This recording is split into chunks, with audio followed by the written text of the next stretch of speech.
Well, what really happened early Wednesday morning that caused massive traffic congestions across the busy Kingston corporate area. Hundreds of motorists were left frustrated when their usual morning route was reduced to a parking lot in peak rush hour. News broke early Wednesday morning, January 10, 2024, that a crime scene at the entrance of Jamaica House resulted in a section of Hope Road being blocked off to vehicular traffic. The Observer newspaper was one of the first news media outlets to break the news with a post on their website at 7:38 a.m. It reported that 2 men were shot and injured near Jamaica House around 3 a.m. that morning. The Gleaner newspaper at 8:18 a.m. also published an article on its website alerting the public of the crime scene impacting traffic on Hope Road. The article also urged motorists and pedestrians to use alternative routes. The Observer released a video clip of the crime scene on its Instagram page, sometime around mid-morning. The clip showed a black motor vehicle with its tailgate up, parked near the entrance of Jamaica House. The vehicle was being inspected and photographed by persons believed to be crime scene investigators. In a still image from the clip, both tailgate and bonnet is opened. It is interesting to know whether they were opened by the occupants of the car or by the investigators. Either way, it is quite curious. It was noted that the police officer inspecting the car was not wearing gloves at the time. Also note the police officer standing behind the fence. Television Jamaica, in its midday news report on the alleged robbery attempt, played a video recording of a blocked intersection at Hope and Lady Musgrave Road. The area was being manned by JCF police personnel with yellow crime scene tape stretched across the entrance of Hope Road. The news report didn't identify the victims involved in the incident, but instead said that one of the victims is the son of a well-known St. Andrew businessman. Here is a clip of that report. It's understood that the men were in the process of changing a flat tire on their motor vehicle when men on a motorcycle drove up and fired shots, hitting them. The police who were in the vicinity fired at the gunmen, but they escaped. A motive has not been established for the shooting. Now, the incident occurred sometime after 3 Wednesday morning. Reports are that one of the victims is the child of a well-known... Based on clues in the clip, it is estimated that the video was recorded about 6:10 a.m., which is one of the earliest images from the scene. Street lamps were still on, as you can see. In the distance, you see cars further down Hope Road with their headlights on. If you look carefully, you can also see the green traffic light down at the Arden Road intersection. One has to wonder, though, why the news team chose to film from about 100 meters away from the actual crime scene when they could have gotten a better view at the Arden intersection. Take a look at the map of the area. The red arrow shows the approximate distance from where the video clip was taken. The red circle indicates the crime scene. The blue circle shows the Arden Road intersection. The green circle shows the position from Linstone Crescent, where the Observer's video clip was taken. TVJ's sister station, Radio Jamaica News, posted a report on the incident at 4:47 p.m. in the afternoon on their website.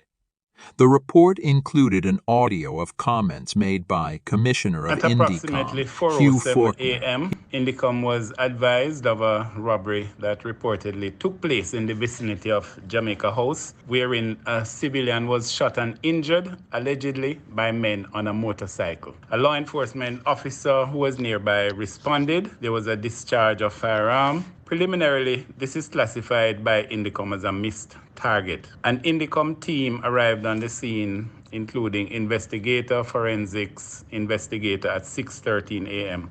The requisite forensic and ballistic general investigative steps were pursued by the Indicom team. The law enforcement personnel has been noticed to come to Indicom to be interviewed, and the firearm reportedly involved processed and boxed and removed out of circulation. The article went on, quote, "The men stopped to change a flat tire on their motor vehicle when men on a motorcycle drove up and pulled firearms and began robbing them.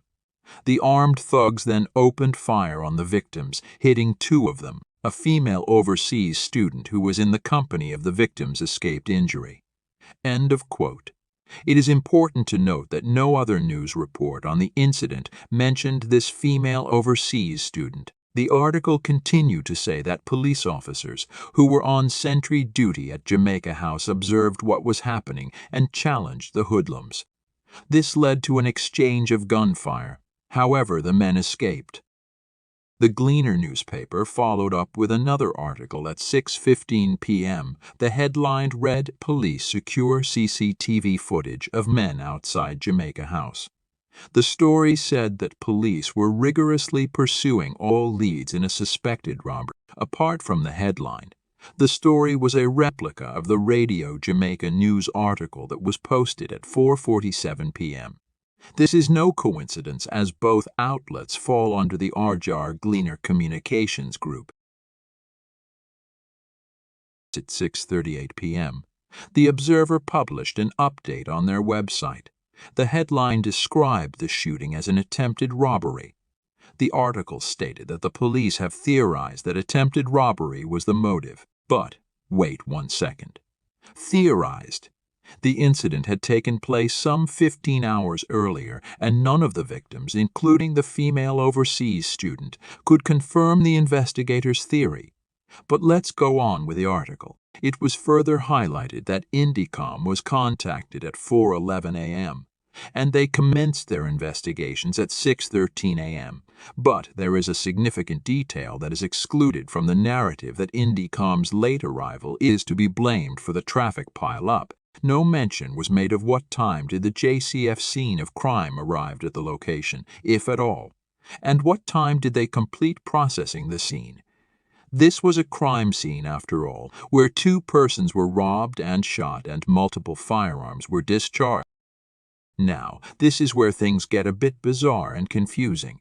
JCF combs CCTV footage.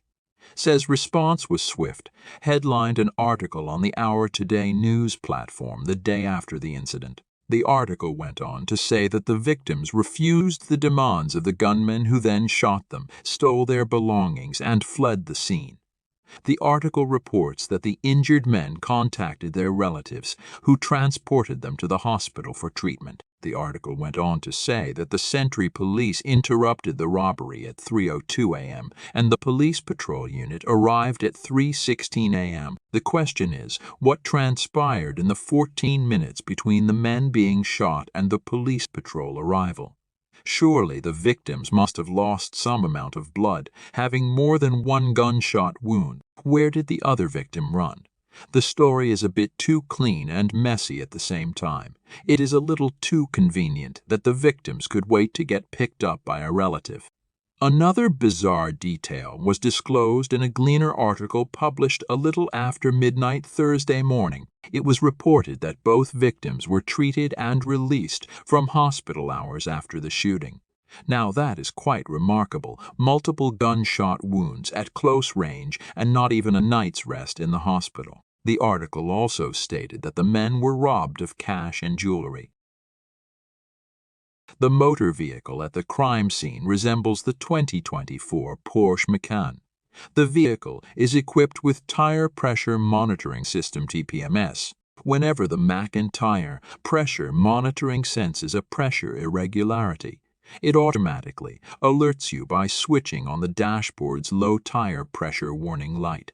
According to this website, a Porsche doesn't require a spare wheel, so you won't need to change a tire. A tire sealant can is located in the front compartment.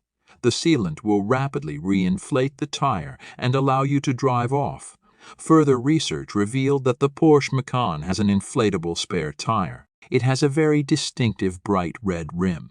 Now, listen to this clip from Nationwide News. Nationwide News understands that the motorcyclists drove past the men at least twice up and down Hope Road as they changed the tire on their motor vehicle. On their last trip up Hope Road, they reportedly swooped down on them and demanded that they hand over their valuables. The men refused and the gunmen opened fire, hitting them both. A policeman stationed at the OPM is understood to have responded to the situation by firing at the gunmen. The men reportedly drove off on the motorcycle in the direction of Ligoni. Within minutes, a police patrol team was on the scene. It's understood that the injured men were taken to hospital by their relatives, who were quick on the scene. Our sources say at least one of the men had earlier called home to say he was fixing a puncture and had asked a relative to come and provide help. It's understood that while the relative was on their way to the location, the gunman struck. Nationwide News can confirm that one of the injured men was picked up by a female relative, while the other man was taken to hospital by a male relative. Nationwide sources also say the police have footage of the gunmen taken from CCTV cameras in the area. Dana Davey for Nationwide News. The question is, did the victims manage to change the tire? If they did, then a bright red rim spare should be visible. From this angle, no spare can be seen. In general, the vehicle looks leveled, no obvious leaning to any side. The red arrows show the likely direction Sentry Police approached from. It is quite obvious why anyone with a flat tire in the wee hours of the morning, driving a high-end luxury vehicle, would stop at that spot for safety reasons. It would be quite brazen or foolish for anyone to attempt a robbery at this location, manned 24/7 by armed guards. The perpetrators are said to have fled in the direction of Ligune, which would put them in the direct line of fire from the Sentry Police.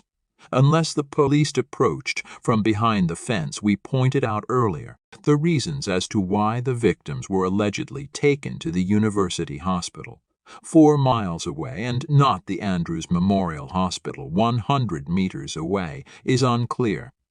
The police emergency vehicle was not allowed to take any of the victims to the hospital. Can you just imagine that relative breaking every red light on Hope Road to get to the University Hospital? That could have ended fatally for them or an unsuspecting motorist.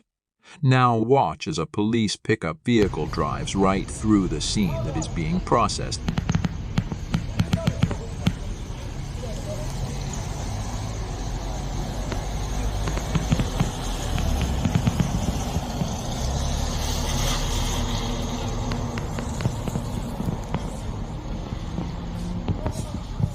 There are no spent shell casing markers. Why is that? You know those yellow squares with the numbers on them. You see them at every crime scene where multiple bullets are fired. There should be some spent shell casing lying around. Bizarre, quite bizarre. Veteran broadcaster Cliff Hughes used his radio platform to criticize the police and Indycom for the long time it took to process the scene. Here is a clip of him making the comments. Now, surely, between Indycom and JCF, we know that this is likely to happen, so we can better coordinate, to get the job done. It can't be good for the country that every time you have a shooting incident, and we do have too many of those, we're going to lose so many man-hours of productivity. No, that's not acceptable. Not acceptable. It is unfortunate that a man with his years of experience would make such a comment. A crime scene is a sensitive space, and there are procedures and protocols that has to be followed for the processing and collection of evidence. We could make the difference between a successful conviction and a criminal perpetrator escaping justice. But there is something quite bizarre about Nationwide News reporting of the shooting. The station posted 3 articles on their website. However, there was a 4th article that you won't find on their website.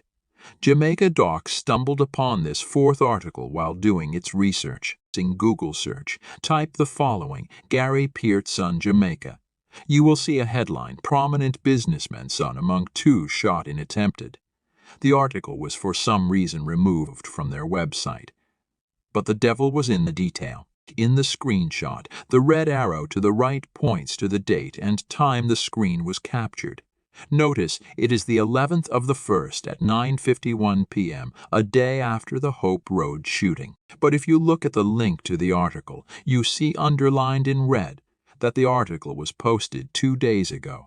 Now that is quite peculiar. If you click on the link, it takes you to a page that says no posts found. Clicking on the following day, the 12th of January, around 7 p.m.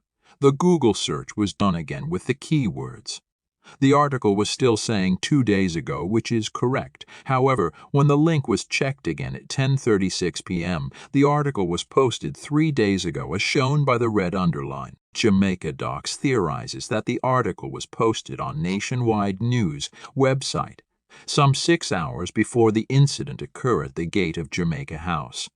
Now that is quite bizarre. Thank you for watching. Remember to like, share, and subscribe to Jamaica Doc's YouTube channel.